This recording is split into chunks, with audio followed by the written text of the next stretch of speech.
That's a very different thing than saying we're not going to ban this. We're not going to take it out of circulation. We just don't want it in front of the children. Let's address that point, because I think I can speak for a melted mind here in saying that we both agree that censorship is something that is way bigger in the Biden camp, way more acceptable for Biden voters than for Trump voters. How do y'all respond? David, Davon, anybody? David looked like a thought's coming out, so I'm waiting on him. Well, I'm weighing a couple of different things. On the one hand, you have sort of the revisionist history happening within Florida, and also the activism within conservative communities to ban things like books touching on transgenderism or sexuality in general. So there is some very real censorship happening on the right. I'd say that social media companies tend to lean left, and in the way that their terms of service are enforced, probably affects conservatives more. I think there's still a lot of people and concepts on the left that also get censored to a degree on that. So it's hard to pull out like a statistic on how much it applies to each. Well, let's just really quick shout out to Zippy the Strange for the $10 PayPal. Thank you, sir. Very, very, very much appreciated. Let's get the man his treat. Thank you. Very, very, very much appreciated. I knew, David, that you were going to bring up Florida, and the thing is like you look at Florida, and those books aren't like you can't like not buy those books in Florida. It's not like they're not on Amazon. They're not. You can still. They're still in libraries. They're just not in school. Right, and someone who's banned on social media can still spout their nonsense elsewhere too. Well, but what about when their bank accounts get banned and they can't get money from their fans anymore, like with Alex Jones? Is a platform obligated to employ someone who uses it? No, I think the exact opposite too, because freedom of association. Mm-hmm. Yeah. Right, but so nobody's saying it should be illegal to ban somebody from a social media platform. We're talking about the fairness of how the censorship is applied. And so I think that I think it's mainly just like it's a cultural thing, because whenever like we lean like a certain way, like there's this pendulum thing where it's like society moves further left at one point and further right at one point because of pushback and opposing forces and everything. And generally companies don't want to lose favor with their base. They want to be able to keep making money. If the left wing has the cultural levies of power, a lot of people who are just trying to make money are going to do their best to cater to the people who are paying them. I think that's where all of this sort of like canceling and censorship stuff comes from.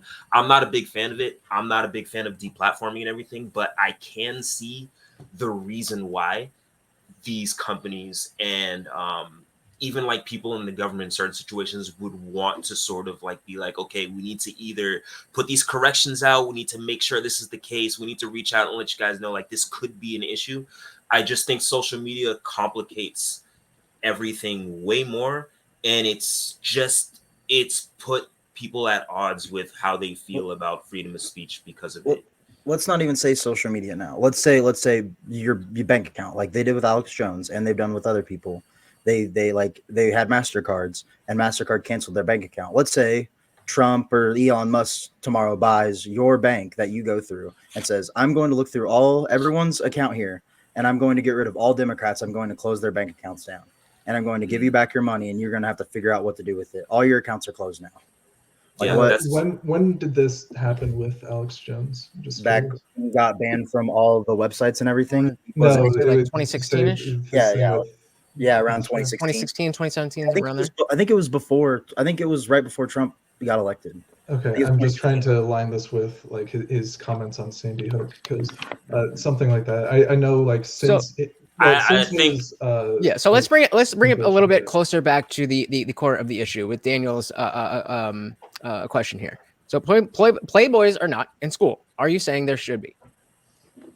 I'm not saying that like outright pornography should be in schools. No. Okay, so then we can all agree that some level of censorship is appropriate in certain, like censorship isn't necessarily inherently bad. We want to censor things that need to be censored. We just don't want to go overboard and censor things that shouldn't be censored. Sure, but that's sort of the opposite of what that lady was saying, or I guess it was the man in the video who was saying the people who censor are never the good guys, right? Well, Well, he was talking about he was talking specifically about widespread, which it sounds to me, where you're like actually getting to the point of saying we've already had the argument of what should or shouldn't be censored, and you're going across that line. But that's the kind of you're right. He is kind of using that rhetoric, but so what Melton Mine and I are talking about are things like the debanking. There, and this isn't in America yet, but it's certainly, I would imagine, again, we're talking about the voters. I imagine a lot of voters would be in favor of things like, like hate crime laws for misgendering people and stuff like that. That's a very different thing than saying we're not going to ban this. We're not going to take it out of circulation. We just don't want it in front of the children. Is there who's trying to pass like legislation for like actually jailing people for like misgendering people? I didn't say hear about this. That's not what I said. I said the voters would be in favor. I think that. You think so? Yes, I do think so. I feel like that would be just a fringe like section of the left, to be honest. But that's the loudest gear gets the grease. The squeakiest gear gets the grease, man. Fair enough. Yeah, and I mean, is Biden the loudest gear? I wouldn't say Biden would be a Democrat that would be down to do that, but I would say that as the Democrat Party gets more and more progressive and that progressive side gets louder, they're going to be more willing to put up people with those ideas. And that is fair because you see a lot of people like on the left, like not pushing back against the crazy, like progressive stuff that happens.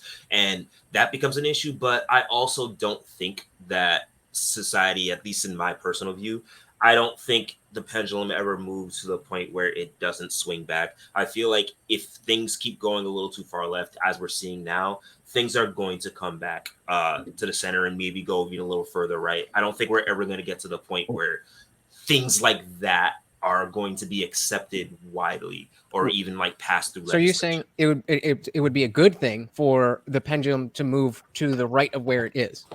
It would be a good, to the right of where it is. But I think at least on this issue.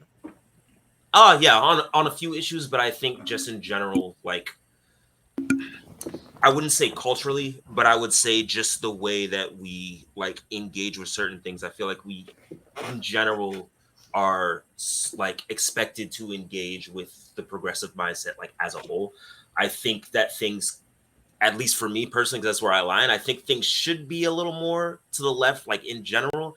But I definitely do feel like we probably shouldn't let it go a little, like as far as it possibly could.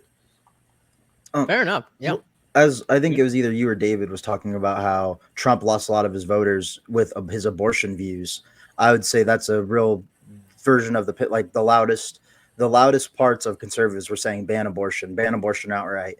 And then those were elected officials already, right? Like a lot of elected officials were already ban abortion. And the voters too. Right. And a lot of the voters were saying that we're being loud about that. So he started pushing that, and he lost a lot of his female audience that wasn't being loud about that. He lost a lot of them Democrats. For sure. But what I'm saying is like how many like Democrats like in office were already pushing for like or wanting to like, oh, we need to pass legislation to not misgender people before the people on the ground started like saying anything about it. Like I don't even know if any people who are trying to pass legislation. Well, but that's exactly the point. That's precisely the point. Is that there's a groundswell of people who are moving the rhetoric further and further and further, and so because that is happening, then the politicians who are in office have to capitulate to those demands. Yeah, but I think I'm saying with the abortion thing, it's easier for those politicians to do that because there was already that mind state where they wanted to do that. I think it's less likely that you'll have politicians go on like the craziest progressive like end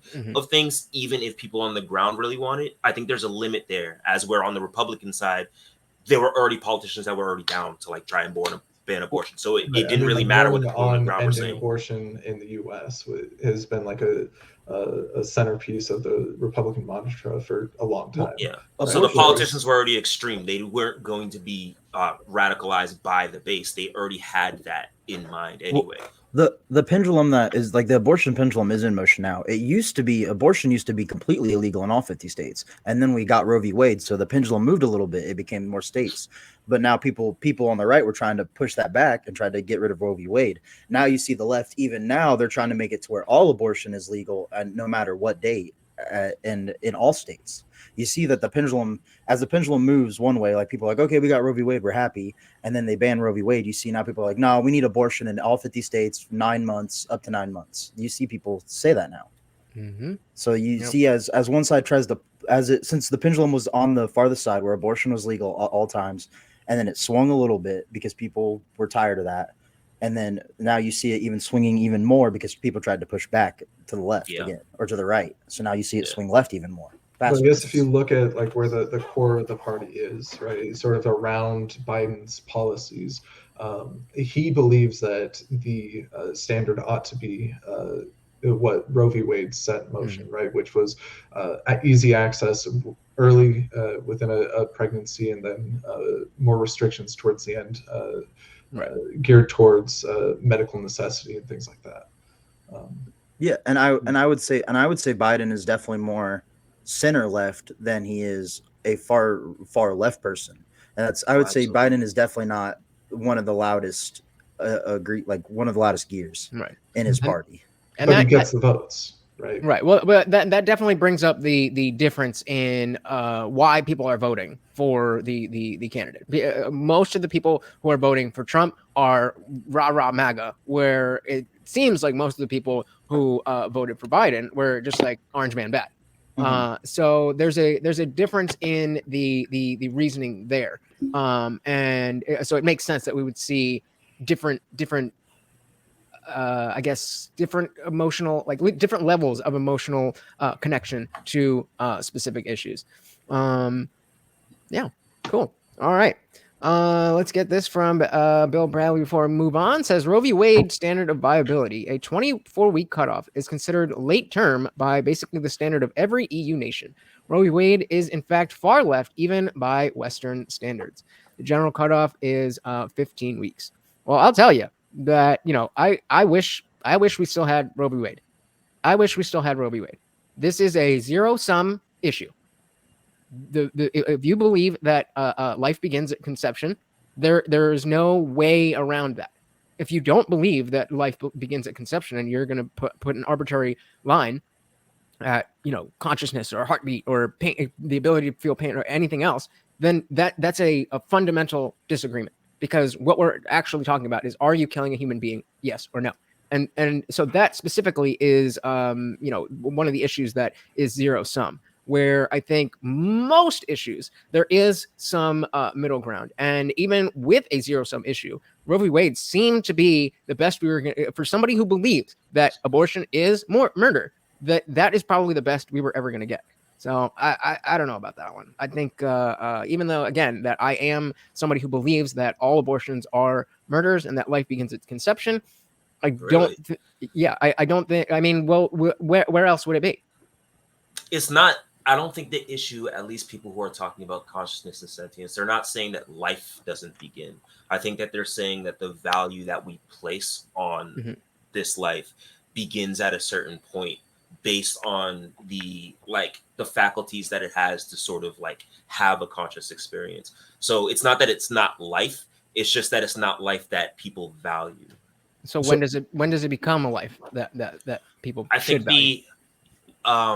I think because it ranges between different pregnancies, every baby develops a little differently, but the general idea from what I'm seeing is if the brain produces a conscious experience, there just needs to be certain parts of the brain that are developed and working together in order to be able to employ that. Because if that doesn't exist, you're not harming a thing. A lot of people say that's maybe around, I I want to say, and don't quote me on this, I think people will say around like 12 weeks or so.